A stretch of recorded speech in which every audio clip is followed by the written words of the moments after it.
Hi, everyone. Welcome to our Journey podcast, the latest episode from Anaplan Community. My name's Dennis Lemoyne. I'm the Principal Community Experiences Program Manager, and I'm here with an individual who truly needs no introduction, right? I feel like everyone knows you in this community. I want to start real quickly and talk about how I learned about you and your story. Okay. When I started at Anaplan 2 years ago, you were part of this incredible video that pumped me up, got me excited to work here. Talk to us a little bit about that story. Tell us a little bit about where that started.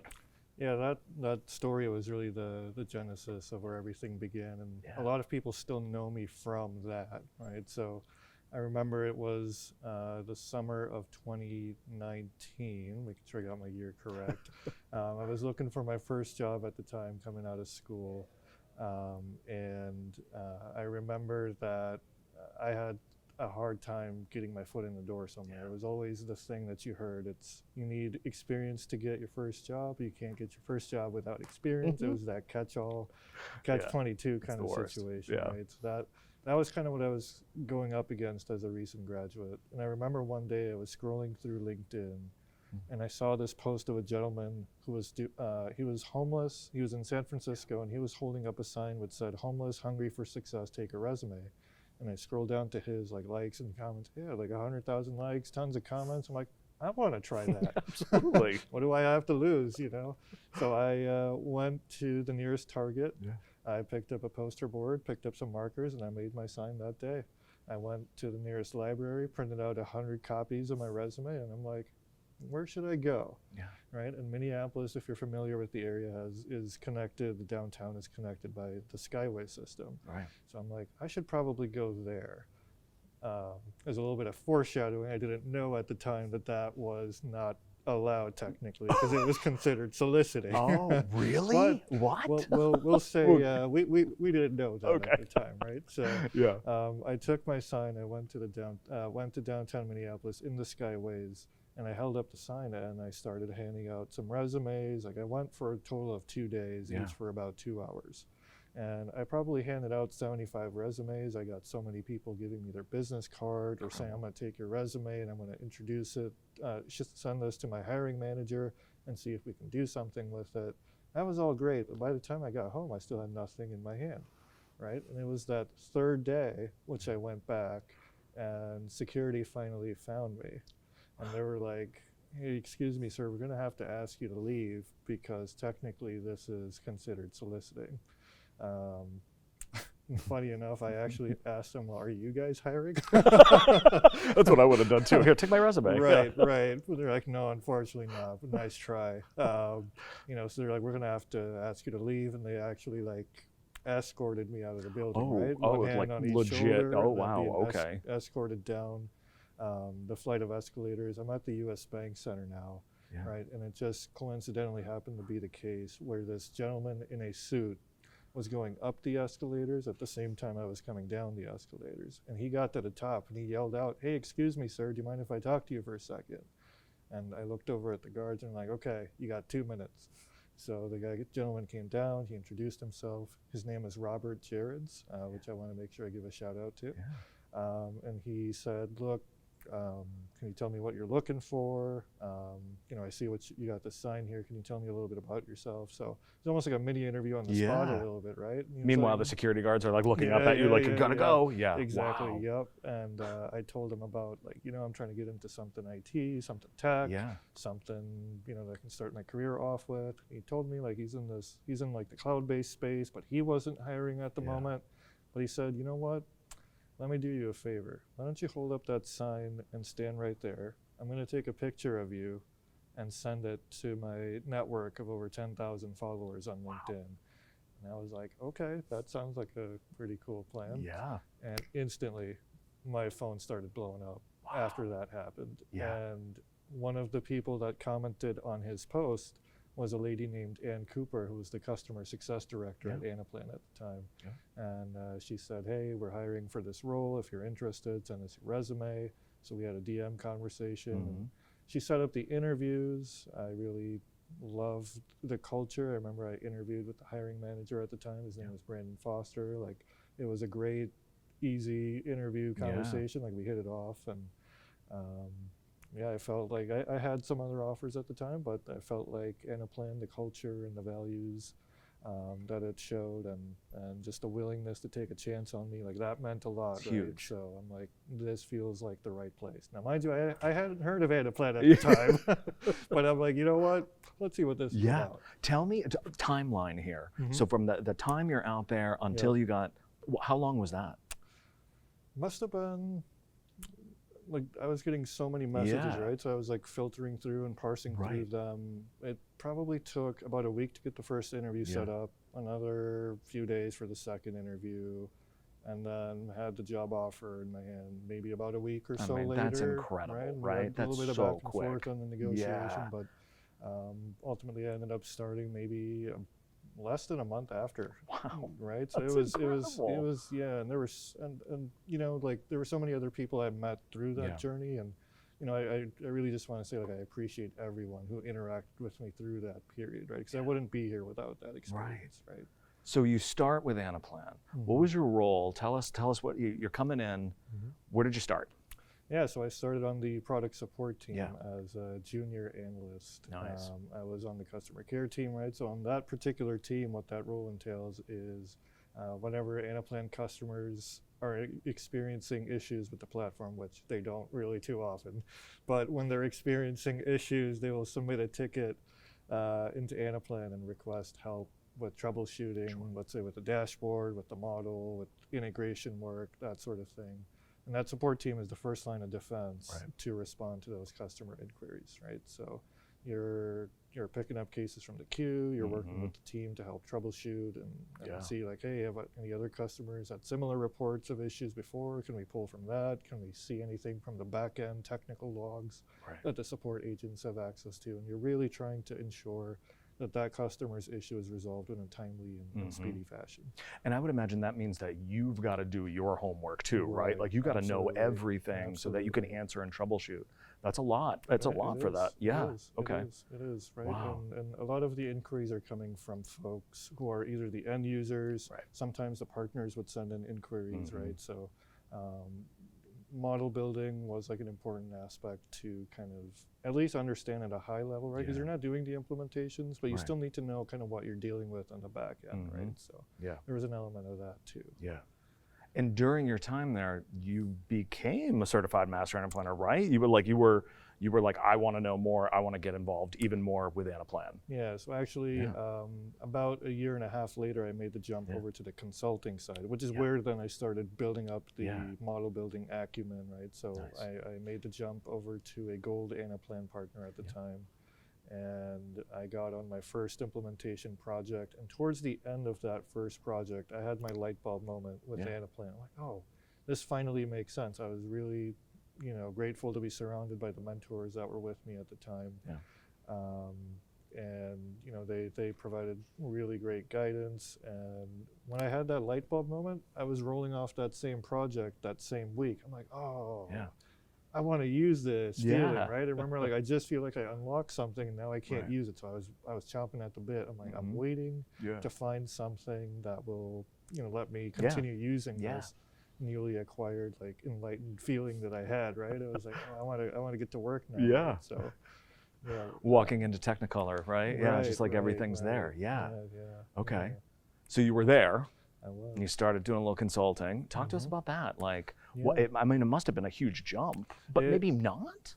There were some similarities, actually, because some of the experience I had from the customer support world, some of that stuff translated really well in terms of understanding what the customer's needs were, what their pain points were, how to handle a customer that's a little bit on edge, right? So that definitely was one of the areas that came in really beneficial.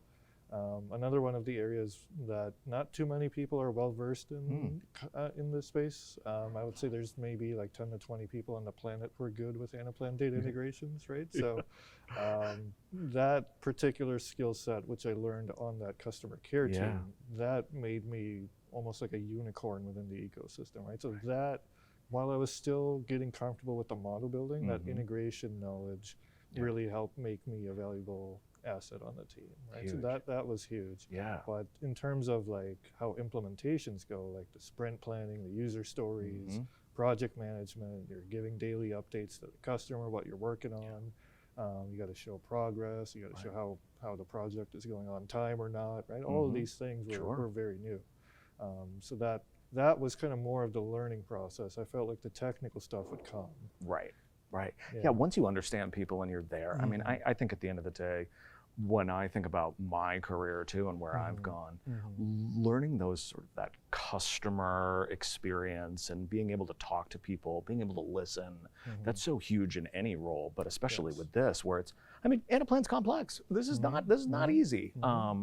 Okay, so you're over there doing the consulting thing. You're the unicorn. Take me further. Yeah. So during that phase where I was in between projects and I had this feeling of like, what do I do with this new knowledge, right?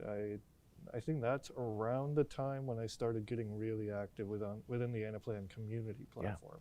And I think Rob Marshall may have talked about this in other interviews, but he's talked about how one of the best ways to learn is go into the community forums and see what people are stuck on, right? These are partners who are model builders, these are new trainees.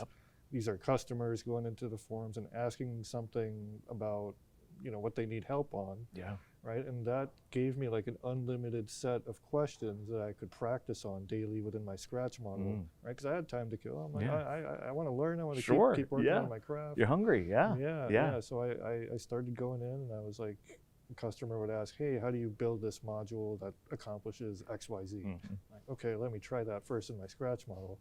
And I would chime in to the community forums, and it was amazing because you would hear like somebody like Jared Dolich. He would come in and respond. I think he's one of your previous guys. He's a good mentor, good friend of mine as well. Great guy. Right, Ms. Bansari is also another amazing person on the community. Right, so people like that would come in and respond. The Rob Marshalls of the world, and it was really amazing to see what their responses were like, how I was responding, and everyone had something to give, and I was learning at the same time as helping somebody else too, right? And that was so powerful. Like that's what took me to the next level, right? And that's when I'm like, okay, I think I can start to get ready for this Master Anaplanner thing. Yes, because I mean, it's not easy. That certified Master Anaplanner exam is tough. I mean, we're talking about the upper echelon of folks who utilize Anaplan.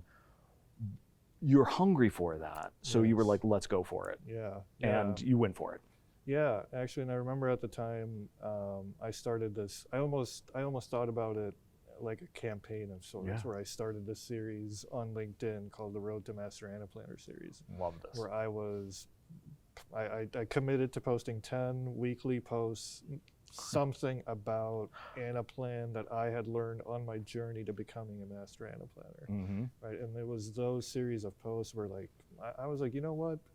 There were certain requirements of the program at the time. Like sometimes even when you're applying for jobs, like you don't check all the requirements, right? And I'm like, you know what? Let me just post my thoughts out to the community and let the public be the jury, right? And I got such positive feedback from that, and I'm like, okay, you know what? I feel like I'm ready, right? So I remember the partner success manager, who was the partner alliance manager of that gold partner, like he really helped campaign for me to be eligible to sit for the test. And I'm so grateful that happened, right? At the end of the 10th post, I had my test scheduled. So it was something which I kind of like the sign thing. I'm just taking a risk, and I'm just like, I'm putting myself out there. That's exactly what I was just going to say, not to interrupt, but I was going to say the exact same thing. Like, what I love about your journey is that you were willing to be vulnerable and put yourself out there each time.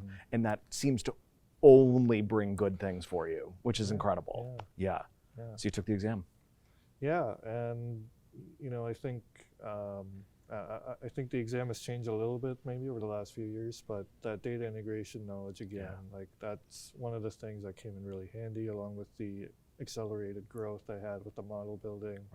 And funny enough, Chris Weiss and we started at Anaplan like the same week or same day or something, right? So I'd always kind of been familiar with the work he was doing with the COEs, and he's been a great ally as well. I passed the exam Yep. the first attempt. So Incredible. I was like, oh boy, now I got to back it up, right? I got the badge, but now I I did this 10-week series on social media. I gotta, Yep.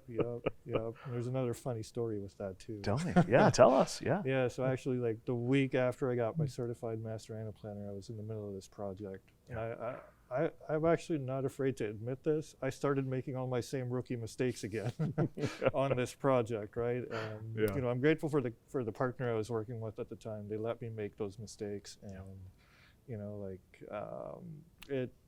Honestly, making those mistakes allowed me to humble myself a little bit. Like I was coming off of this publicity, all of this, you know, the accolades, the recognition, everybody's like, you know, rallying behind me. But sometimes that humility also goes a long way. Like where you think you might have reached the mountaintop, but the learning is only starting at that point, right? And you need that humility to, you're still learning every day. That's right. And anybody can teach you anybody can teach you something, right? You just have to have that humility to be willing to learn. Like I still learn things today from people, regardless of what their certification level is. I'm learning stuff from people who may have just started too, right? And I'm always keeping my ear, you know, like open and trying to keep my finger on the pulse. Like, I'm trying to learn and listen as much as possible. Huge. So talk to me. You passed the exam. You had that moment. It didn't go so great. It humbled you. Yep. What was next? Yeah, it's around that time, actually, through the Road to Master Anaplanner series. That was how I first got introduced to my friend Jared Dolich. Yeah. Right, and we ended up meeting over a couple Zooms, because this was all during the pandemic. Sure. So we ended up meeting over a couple Zooms, and he became a really good mentor figure for me. And he explained to me what it's like to go out into the independent consulting / starting your own business type of model, right? And I liked kind of what he was telling me, right? I'm like, you know what, the ability to start your own team, to build your own practice, you know, to build something that's yours, right? And basically taking your talents and you know, taking on a leap of faith, right? And it was just something that really resonated with me. I'm like, you know what? About a couple months after getting my certified master Anaplanner, after getting that humbling experience, I'm like, okay, there's nothing I can't do on an implementation now if I have the humility to, you know, learn.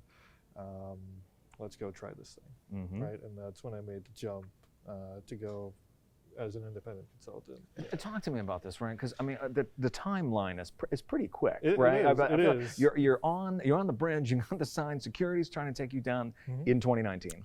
Where are we now? We're 2001, 2021? 2021. Yeah, middle of 21. Wow. I mean, that's fast. Yeah, it is fast. Yeah.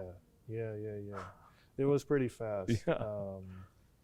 I think one of the things that helped is, like, part of me just didn't know any better, right? Because I'm like, I'm almost like, what do I have to lose? Sure. Right? I'm like, I had nothing. Like, I had this thing not worked out, I wouldn't have been anywhere, right? So I'm like, I'm just, you know, on this ride of a lifetime, and I'm just trying to make the most of it. It's incredible, right? Yeah. I mean, it must have felt at that time too. You're like, in 2 years, this is where I've gone. Oh, like, that's one of the other things too, is I never forget where I came from, right? And there's people who reach out to me on LinkedIn and other places too, and they're always asking me for your advice on how to get started, or they're asking me something about the training or something like that. I always make sure, it's one of the things I try to do, is I always make sure to respond to every person that reaches out, regardless of how busy I am. Because I remember I was that person at one time, right? And I remember how I was treated. So, that's huge. Yeah. So you made the jump. You're doing your own thing. You're consulting. Talk to me about that and what that was like, because that must have been a pretty incredible learning curve, even with Jared Dolich, you know, like helping you along the way. What was that like? Talk to us. Yeah. Yeah, it was like, it was a bit, it's a risk, right? So you're taking on more risk, right? So as an employee, you're getting your salary, benefits, you know, like regular paycheck and all that. Whereas as a freelancer independent, or somebody who's now, like, right now I'm starting a proper consulting firm, right? That's a lot of risk you're taking, right? So if you don't get paid, well, guess what? You're not getting paid, right?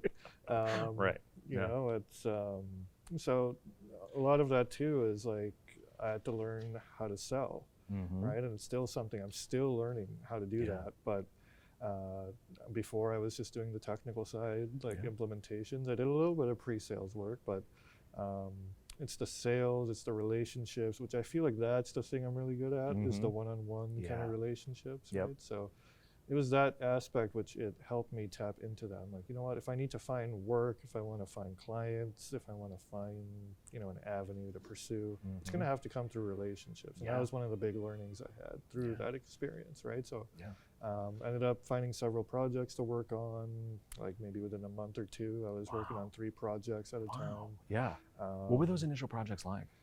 Yeah, it was tough, hard, good. It was a balance, right? It was some more challenging than others, right? It depends on kind of what the nature of the project is, because some roles were looking for model builders, other roles were looking for a solution architect, other roles are looking for, hey, just give guidance to my team on what to do. You don't actually have to touch the model. We'll just listen to what you say, kind of thing, right? And all of that was great learning experience. I think from that, it really helped me realize that there's more reward when you take more risk. Absolutely. Right? Absolutely. Yeah. So we're 2 years out. Yep. You've got a couple things under your belt. What's next? What was happening after that? Yeah, so after like 4 to 5 months of being independent, I realized like, hey, the market's pretty hot for this kind of thing, right? So I reached out to my buddies, John Furneaux and Zach Fennessy. We started FSF Consulting Group together, because the idea was like, you know what, I'm doing this by myself. What if 3 people came together and formed a team and started a company, right? So that just multiplies it by 3. Absolutely. Right, so we started FSF Consulting Group.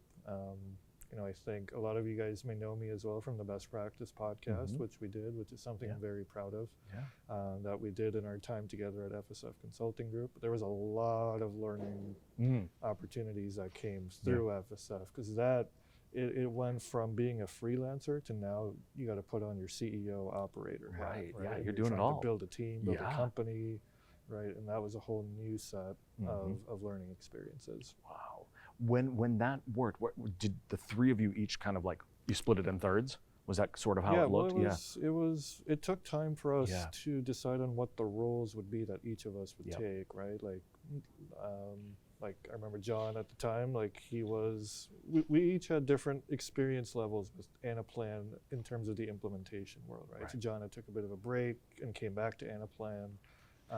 Zach had also gotten maybe a couple projects under his belt, but due to the pandemic and everything, like we had different experience levels due to different opportunities that were presented or not presented to us at the time. So from like an implementation standpoint, like I felt like I was kind of the person, the go-to there. From a like marketing and like editing of the podcast perspective, like John was really good, right? So we got someone like a Jameson on our team, basically. Shout out to Jameson. And Zach was really, really good with just his creativity and how he saw like brand and just it requires a completely different mindset. It's more of an art than a science, right? Where like people like John and I were more technical. Zach had the ability to see the creative side of the world. Incredible. Right? And he really played a critical role there. Yeah. How long was that lasting? How long did you all do that for? Talk to me. So we did that for about 1.5 years. We had several clients that we serviced throughout that time. And I think the biggest thing that I was proud of that moment was just there were a lot of challenges that the 3 of us faced. We had our ups and downs. And I think it's the resiliency that the team had. We had never started a business before, right? So there were things that we were encountering that, like, you know, most experienced CEOs probably, you know, they probably encountered that a few times, right? We were just starting to encounter some of those potholes and bumps in the road, and it was all kind of on the fly, right? So ultimately, I think the thing that I'm most proud of is the work we did for the Anaplan community. And you know, that's something I'll cherish, and as well as like being in business with my 2 best friends at the time, right? And that that was something which was like a daily, it was like a daily adventure to show up to work and tackle the new challenge together, and you're all trying to figure this thing out. You're trying to grapple it. How do you find the next customer? How do you make sure this customer's happy? Who's doing the marketing? Who's doing the sales? Like all of that was such an adventure. That's a lot. It was a lot. It was a lot. It was a massive jump. Yeah, that's a huge jump. Yeah. And I would imagine too, when you're working with your friends as well, it's like it takes on a different life. You know, it does. That's incredible. There's some lessons learned from that too, right? In terms of like there's pros and cons with working with your friends, right? There's an old adage like be careful about going into business with friends and family, right? So that's something which I feel like we were just kind of too naive at the time to realize what we were getting ourselves into, right? I can talk a little bit more about where I am now. Yeah, I'd love to hear about that. Yeah, I'd love to hear where you are today. Talk to us about right now, present. Yeah. So towards the end of my run with FSF Consulting, we ended up basically agreeing to go our separate ways towards the end there. And I decided that I wanted to go pursue something on my own. Based on kind of all the lessons that I had learned over the last year and a half. And again, I just want to say, like, I do want to thank John and Zach for that run we had together. Like, there were some bumpy times, but I'm really proud of the work we did together. Absolutely. But where I am now is I'm with DSI Consulting. It's interesting to even just say that because that was the original entity I created when I was first independent. Wow. But where I am now is I'm trying to grow a consulting company that focuses specifically on the media and entertainment industry. Very cool. So when we're talking about the lessons learned with how to build a consulting company, one of the takeaways I had as a CEO was, hey, we need to specialize in a particular vertical. We need to specialize in a particular industry. Sure. There were certain requirements and there still are certain requirements that the Anaplan Partner Program has of its partners, right? And rather than saying, you know what, I'm going to choose to meet these requirements but not these ones, I'm like, wait a second, let's take a step back, right? What I want to do is be a real partner of Anaplan. So let me help Anaplan sell. Let me help Anaplan by specializing in an industry. Right, and one of the other things that was a lesson learned is when you're starting a company with your friends, a lot of it was like DIY. Right, and one of the things I've taken away is, and it's something one of my coaches had told me, which was you need to spend less time in the business and more time on the business, which was like a very big light bulb moment for me, because I was doing like 40 to 80 hours of implementation work per week, right? But the more time I was doing hands-on keyboard, the less time I was doing growing the company. Right. So that's where I am today, right? We've got a team of 4 at DSI right now, a team of contractors and freelancers. We just hired our first employee. Nice, congrats. That's great. Yeah. We've got a few open headcount, open recs right now for more positions that we're hiring. So it's more kind of embracing that spirit of like, okay, you know what, Daanish, you don't need to be that person doing 80 hours a week anymore. You got to be the one that's out hunting for leads, hunting for sales, working on the partnership with Anaplan, doing podcasts like these. We're actually about to start a podcast as well on our own, which I don't have the name for it locked down yet. But we look forward to knowing it. You'll be seeing it soon. So there's things like that. That I feel like I want to spend more of my time on, right? Absolutely. And that's kind of where I am at today, right? And the one thing, though, that I will say, and this is probably going to make this come full circle. Let's hear it, is I do always want to keep at the core the element of giving back to the community, because the community has done so much for me, and I wouldn't be in this position without that community, right? Incredible. And I just want to make sure, no matter how successful or not successful DSI ends up becoming, that I still want to make sure is at its core. I love that, and I think that's the best way to end this podcast. Thank you, Daanish. This was a really incredible story, and 4 years, a 4-year journey that is just coming up on 5. Unbelievable. Thank you so much for sharing with our community. Thank you for everything that you've done for our community. Great to have you here. We'll see you on the next one. Thanks, folks.